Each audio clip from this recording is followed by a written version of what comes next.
First Nations TV, your news first.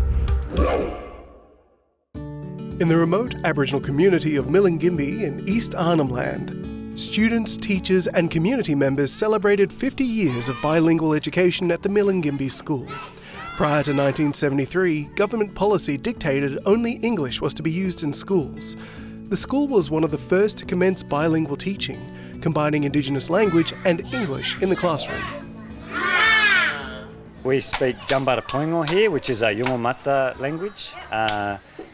Obviously lots of the kids speak different languages, but that's the one we focus on at school, as you can hear in the background. For me, it's a real license to bring in the culture and use something that the kids already have a grasp on, so that we can use those as foundations to build on with the rest of the education. For today, celebrating that and looking back at all the memories and seeing their great-grandparents involved in the school, it's got to be a good thing.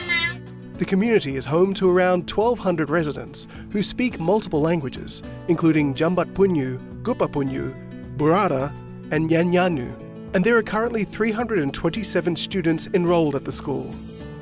These celebrations highlight the positive work the school has done in progressing bilingual education outcomes, community engagement and strong attendance records.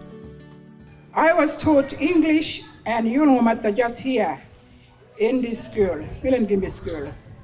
I worked and taught the younger children, teaching them Yungulmata language and culture, because it's really important to teach children in their own language and their own culture.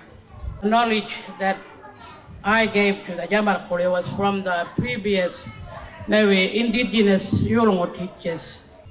This is where actually I have learned everything about both Balanda and Yolngu. And now, standing here, proud, watching Dol Mala teachers Malalimurong, Maniwal na Pringan Mergi Kongal.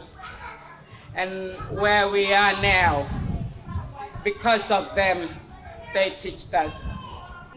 Recognised and celebrated for her work for nearly 50 years of teaching at the school was local Milingimbi resident Gwen Warmbirrir, who recently retired. I am proud of it, and for me, working as an educator and as a Yolngu person, Yolngu woman, working with the bilingual education and teaching the younger generation of kids here, it's a lot of job.